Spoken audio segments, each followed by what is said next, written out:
বন্ধুরা, আপনারা সবাই কেমন আছেন? আশা করি ভালো আছেন। এই দেখুন আমাদের আমি এখনই পূজা করলাম। দেখুন এটা রিয়েল, এটা কম্পিউটার ডাবল না। দেখুন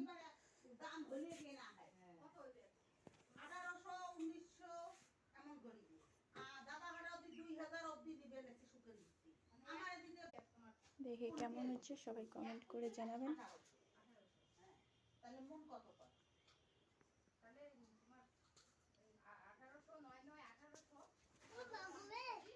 এই প্রতিমাটি আমরা বাড়িতেই বানিয়েছি, আমার হাজব্যান্ড বানিয়েছেন।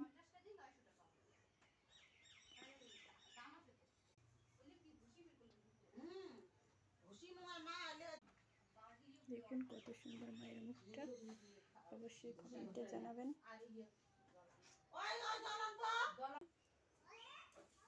কি কি আছে? প্রতিমা, বাবা, মা, লক্ষ্মী নারায়ণ, রাধা গোবিন্দ।